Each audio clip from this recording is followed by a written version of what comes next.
Muhammad. Amma ba'd. Qala Allah Ta'ala fil Qur'anil Azim. A'udzu billahi minasy syaithanir rajim. Bismillahirrahmanirrahim.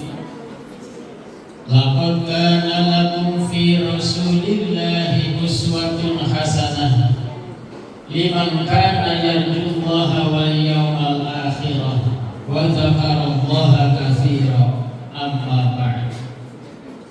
Hadratul kiram al-muhtaramin, para alim, para ulama yang sama-sama kita hormati, Kepala Sekolah SMP Negeri 28 Bintan Bapak Samsul Abidin SPD beserta seluruh dewan guru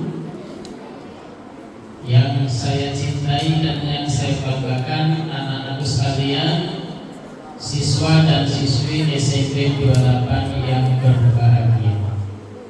Sebelum saya mulai, saya ingin kesepakatan. Boleh? Sekarang kesepakatannya adalah satu arah. Kalau saya berbicara, kalian diam. Kalau nanti saya bertanya, kalian jawab sesuai dengan yang saya tanyakan. Habis itu diam lagi, jangan ngomong sendiri. Laqad kana lakum fi Rasulillahi uswatun hasanah. Telah ada seorang utusan, yang mana utusan ini adalah fi Rasulillahi uswatun hasanah. Jadi sosok seorang manusia yang diutus oleh Allah sebagai uswatun hasanah. Apa itu uswatun hasanah? Sebuah keteladanan, sebuah contoh yang akan dicontoh oleh orang dalam sisi kebaikan. Itulah uswatun hasanah. Siapa itu? Yaitu Rasulullah SAW, Muhammad ibni Abdullah. Sosok manusia yang satu ini harus kita jadikan sebagai keteladanan kita. Allah Subhanahu wa Ta'ala berfirman, laqad ja'akum fi Rasulillahi uswatun hasanah. Itu satu ayat. Ayat berikutnya,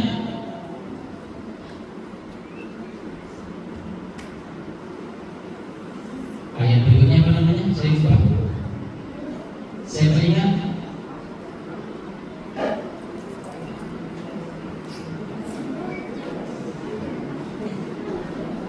Laqad ja'akum rasulun min anfusikum azizun 'alaihi ma 'anittum harisun 'alaikum bil mu'minina raufur rahim. Subhanallah. Dua-duanya apa?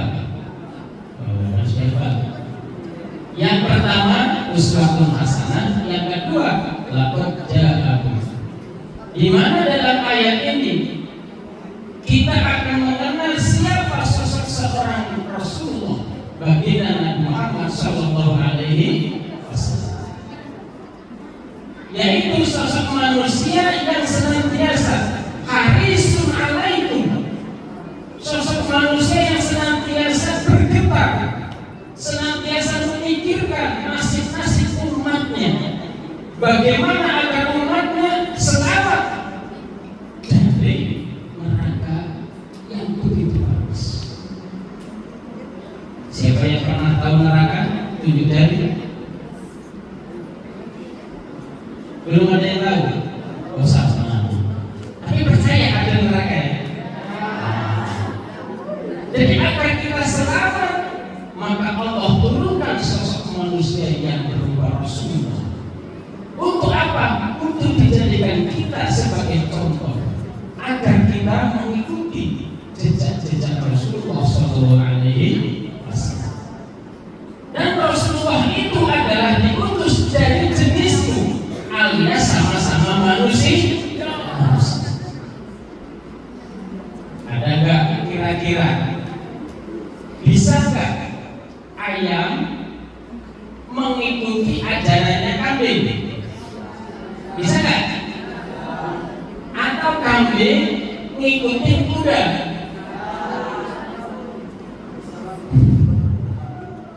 Ya kan? Tidak bisa.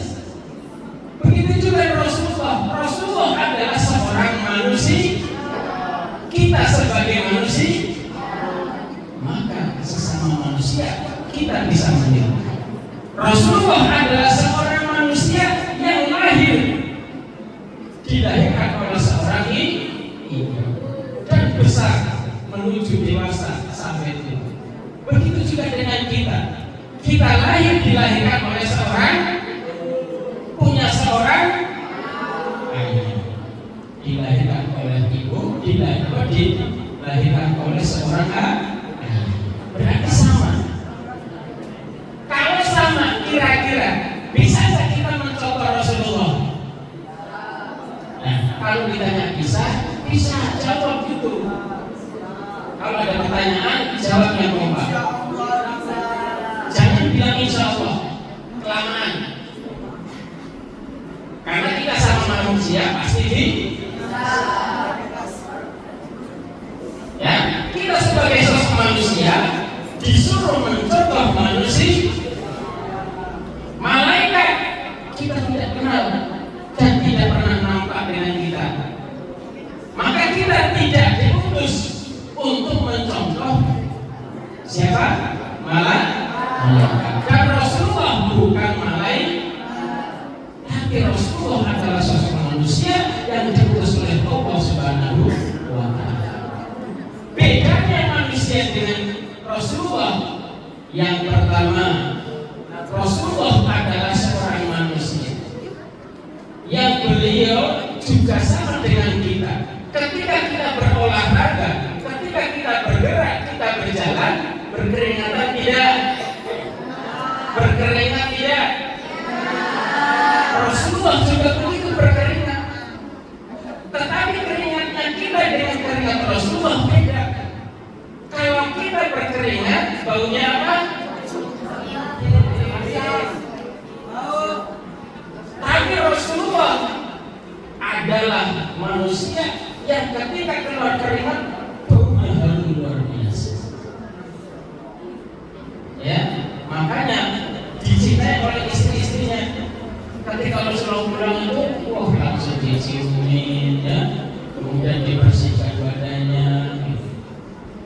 Nah, kalau kita berkeringat masuk rumah, bapak masuk rumah, baunya bukan dideketin, bukan disiplin, tetapi disuruh cepat mandi. Itu kita.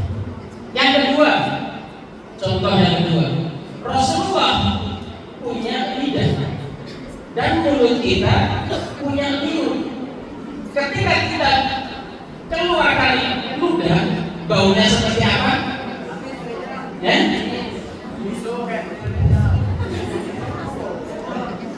Tapi beda dengan Rasulullah. Rasulullah SAW pernah dalam suatu ketika beliau berjalan keluar berhijrah. Kalau dalam riwayat Islam apa namanya, tahun baru hijrah, ya. Ini cerita hijrahnya Rasulullah.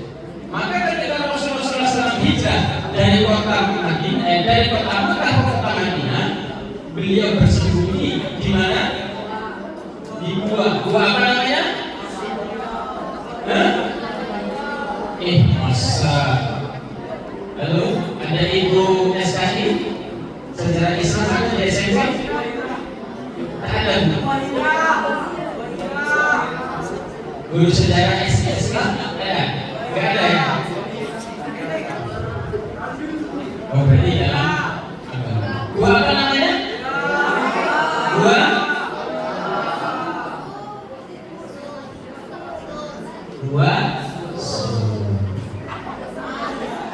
wahyu itu untuk berkorban oleh Rasulullah mendapatkan wahyu yang hijrah. Akhirnya bersembunyi di sebuah gua namanya Gua Sur.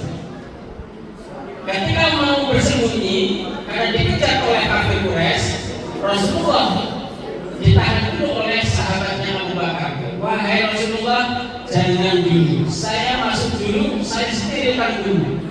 Namanya pampres ya, pasukan khusus masuk ke gua, bersihkan dulu. Ada apa di sini? Ternyata ketika membersihkan tangannya itu kena sengat. Siapa yang ingat? Alat. Akhirnya bengkak lama. Udah Rasulullah, mari kita sembunyi di gua. Ketika bersembunyi, Rasulullah melihat wajah Abu Bakar. Abu Bakar, ngapain kau? Kok mukanya nampak tak ikhlas? Emang kamu berat meninggalkan kota Mekah ikut saya ke Madinah? Tidak ya Rasul. Terus kenapa? Apakah kamu takut dengan orang-orang itu? Tidak ya Rasul. Terus apa? Ya Rasul. Anu apa? Sedang saya ngomong. Anu apa? Sudah. Terus terang saja antara kita tidak terus. Ini ya Rasul. Tadi saya waktu bersih-bersih karena sana apa? Kalau cuci. Oh nggak bilang-bilang dari tadi. Sini. Bismillahirrahmanirrahim. Langsung diludahin. Tak lama sini. Coba kalau kita yang ludahin. Berkoreng malah tetanus ya, itu lidahnya Rasulullah luar biasa. Jadi di dalam kehidupan beliau saja sudah memiliki karakter yang luar biasa. Terus kenapa Rasulullah dijadikan sebagai uswatun hasanah? Yang pertama, Rasulullah itu adalah manusia yang sangat-sangat mencintai umatnya. Pernah dalam suatu saat Allah itu membanggakan dengan nabi, para nabi. Wahai para nabi, bukan Allah, Rasulullah bercerita dengan sahabat. Wahai para sahabatku, sungguh bahagia dan sungguh saya sangat merindukan kawanku. Wahai Rasul, bukankah kami ini adalah kawanmu? Halo? Mana kesepakatannya? Diam, dengerin kalau saya sudah mau. Sama tadi. Wahai Rasul, kami itu kan kawanmu. Terus siapa yang dimaksud? Bukan. Kalian ini adalah sahabatku, bukan kawanku. Yang saya rindukan adalah kawanku. Lalu siapa? Rasulullah menjawab, kawanku adalah orang yang hidup setelah aku dan orang itu percaya dengan apa yang aku ajarkan. Berarti siapa? Kita ini yang jauh tidak menemui Rasulullah, tetapi kita mengimani, mempercayai dengan Rasulullah. Ternyata kita itu sudah ditunggu oleh Rasulullah. Kita lah yang disebut dengan kawan tadi. Ya, jadi sebenarnya harus betul-betul kita menjadi umat yang betul-betul nanti dicari oleh Rasulullah SAW. Coba siapa yang kenal dengan Rasulullah? Siapa yang kenal dengan Rasulullah? Oh, dan dia kenal.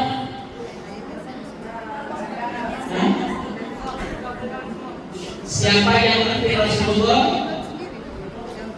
Gak kenal. Coba saya mau tanya dulu. Yang depan ini. Siapa namanya?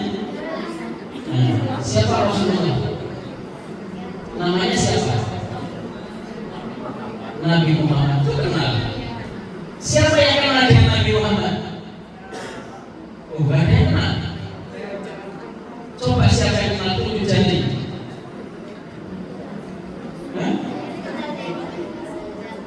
Gak ada yang kenal, malu. Jangan malu-malu tunjuk jari. Saya kenal.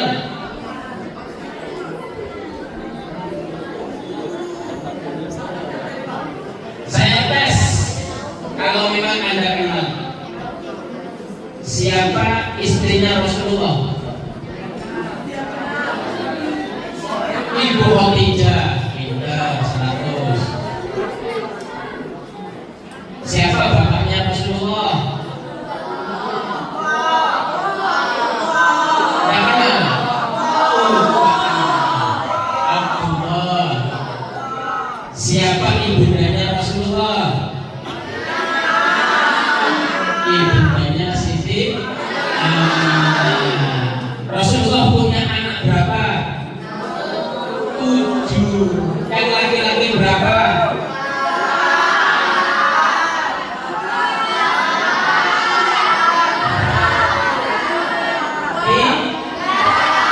Yang perempuan? Itu namanya kenal.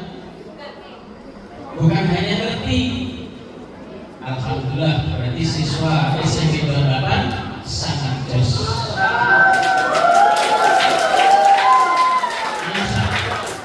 Insya Allah. Kita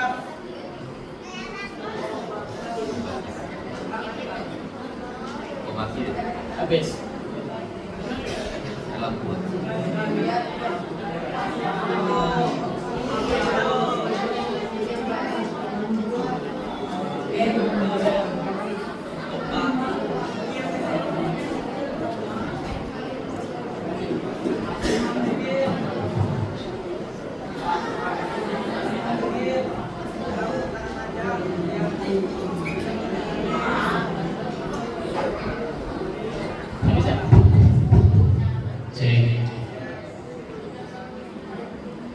Insya Allah kita semua yang mengenal Rasulullah, kita mencintai Rasulullah. Tapi mohon maaf, siapa yang ngaku mencintai Rasulullah? Siapa yang ngaku mencintai Rasulullah? Kita ngaku mencintai Rasulullah, cuman belum tentu Rasulullah mencintai kita. Ya enggak? Siapa yang kenal dengan Presiden Gus Dur? Siapa yang kenal dengan Gibran? Gibran kenal nggak dengan kalian? Berarti yang ngaku-ngaku belum tentu. Makanya nanti di zaman akhir di yaumil qiyamah ada tanda-tanda orang itu akan dikenal oleh Rasulullah. Yaitu di mana? Nur Muhammad terpancar di dalam jidat atau jidat. Nah ini jidatnya sih. Jidatnya orang Islam, orang beriman. Asal sujud. Kita akan dikenal oleh Rasulullah besok di yaumil qiyamah ketika kita dibangkitkan dari kubur. Ini orang yang beriman akan muncul di sini. Sinar. Kalau sinarnya seperti matahari, langsung dikenal. Tapi kalau sinarnya seperti ini, kira-kira gimana? Ya pasti dikenal. Tetapi kalau sudah hilang, mataharinya sudah nggak ada, bulannya sudah nggak ada, bintangnya sudah nggak ada, lampu yang kayak gini sudah ada, baru lilin sendirian. Ada nggak? Kalau ada di ruangan ini, ada lilin satu yang nyala, ada nggak? Ada nggak? Ada, karena yang lain sudah nggak ada. Jadi kita akan dikenal oleh Rasulullah besok. Kalau kita cuma ingin, akan dikenal yang terakhir. Oh ini api, wah terakhir baru diambil. Masih ada itu.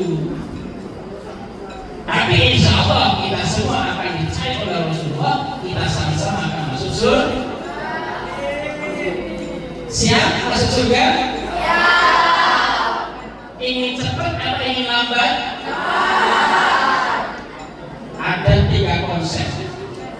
Ketika Anda semua ingin cepat masuk surga, siap?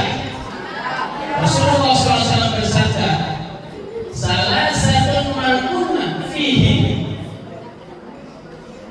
ada 3 orang atau 3 cara bagi siapa yang mau melakukan 3 ini. Salah satu mankunna fihi hisaban yasir, maka dia akan dihisab dengan secara cepat oleh Allah. Lalu sahabat bertanya, wahai Rasulullah, siapa orang itu? Yang ingat ini dijawab, siapa orang itu? Dijawab oleh Rasulullah. Yang pertama yaitu man tukti man pohon, tukti man harumah. Yang pertama adalah orang yang senantiasa mau memberi kepada orang lain. Halo? Mau memberi? Mau memberi pada orang lain yang orang lain itu tidak pernah memberi kalian. Berat gak? Kalau kita hanya memberi orang yang biasa memberi kita, itu sama-sama memberi. Tapi yang paling berat adalah kita memberi orang lain, memberi teman, tetapi teman itu lokek. Tahu lokek? Apa itu? Apa itu lokek? Apa lagi? Apa itu lokek? Kudukut.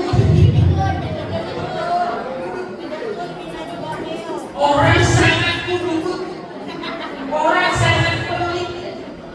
Tetapi kita sebagai orang baik yang ahli surga yang nanti dihisab dengan cepat, kita selalu memberikan orang itu. Ayo, berat apa enggak? Ayo saya dikasih. Oke, betul ya? Ya enggak? Padahal itu pahala yang terbaik untuk kita semua. Ladang yang terbagus. Maka ketika ada orang loke, ada orang pelit, ayo kita beri dengan baik. Kalau dia tidak kasih, tidak apa-apa. Itu ladang saya. Ya. Maka Allah besok di yaumil hisab akan menghisab orang ini dengan cepat dan cepat masuk surga. Siap? Yang kedua, orang yang akan bisa dengan cepat, kata Rasulullah. Yang kedua adalah aman afaka, kepada orang yang kamu memberi atau fi man, apa namanya? Tuktiman dolama. Kamu senantiasa memberikan maaf kepada orang yang senantiasa membencimu, yang senantiasa menghujatmu, yang senantiasa memusuhimu, yang senantiasa apa lagi? Jadi orang yang tidak senang dengan kita, kalau kita memaafkan dalam hati, maka itulah teori yang kedua, yaitu ketika kita mau memaafkan pada orang lain dengan posisi orang lain tersebut benci terhadap kita, suka memfitnah kita, suka membenci kita, suka mengelak-elak atau menjelek-jelek.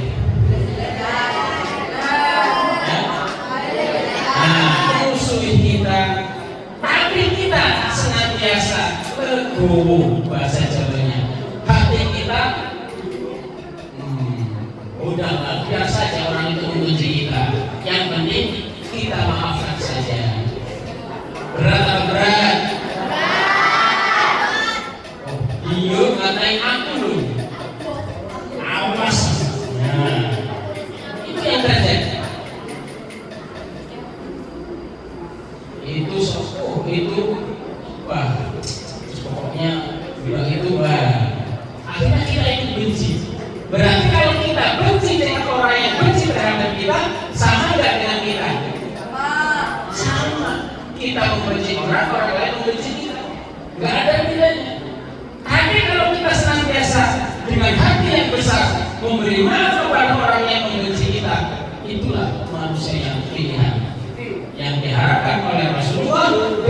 yaumil qiyamah dihisab oleh Allah dengan secara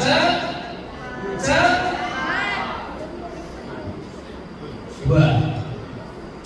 Yang ketiga,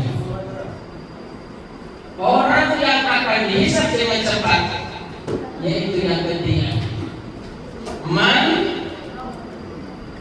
tusolli man haromaka. Kamu akan senantiasa mau menjalin hubungan, senantiasa mau bersilaturahim kepada orang yang memutus hubungan dengan kita. Contoh, aku udah pernah main ke rumahnya adik, tapi padahal saya sudah bolak-balik, mungkin kalau dihitung 10 kali, tapi dia tak pernah datang ke rumahnya. Bahkan di luar benci sama aku, tapi kita masih tetap silaturahim. Maka itulah manusia pilihan. Jadi siapa orang yang mau bersilaturahim pada orang yang memutus hubungan dengan kita, maka hati kita diberi kekuatan oleh Allah. Besok dia kiamat akan dihisab oleh Allah dengan Jadi jangan suka membenci orang, jangan suka memutus silaturahim, jangan suka satu lagi apa? Udukut. Ya. Jadi 3 ini kunci sukses dunia dan akhirat. Ketika kita mampu melakukan 3 ini, kita sudah dikatain orang sudah hebat. Ambil kawan 5, datang, peduli, berarti hati kita sebagai orang yang beriman tidak lagi beriman.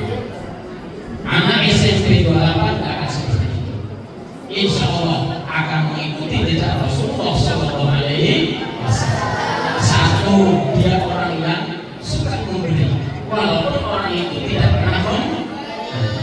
Yang kedua, kita senantiasa memaafkan teman, memaafkan orang lain, walaupun orang lain membenci orang lain, walaupun memusuhi orang lain, walaupun memfitnahi, tetap kita beri maaf.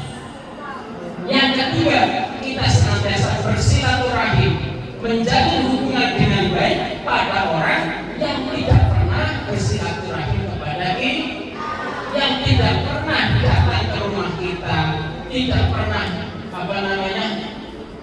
memberi kita dan sebagainya. Kalau kita senantiasa bersilaturahim, insya Allah besok di yaumil qiyamah kata Rasulullah akan dihisab dengan cara hisab yang cepat. Rombongan dari SMP 28 panggil satu-satu. Ngapain dia satu-satu kelamaan? Sudah SMP 28 ini namanya baik-baik semua. Ini satu kalian. Masuk surga semua. Allahumma siap? Coba saya ingin tahu lagi apa yang harus kita lakukan. 3 tadi. 1 apa? 2 3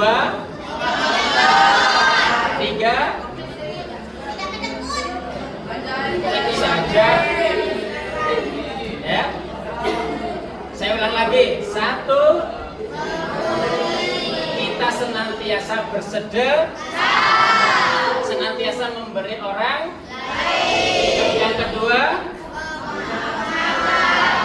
hati kita legowo, besar hati, selalu memaafkan orang, walaupun orang lain benci. 3,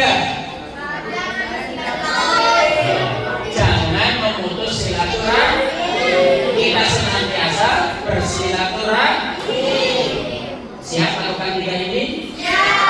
Kalau ini kita bawa sampai kita mati, insya Allah di hadapan Allah kita akan dihisab dengan cara masuk surga. Siap? Mungkin ini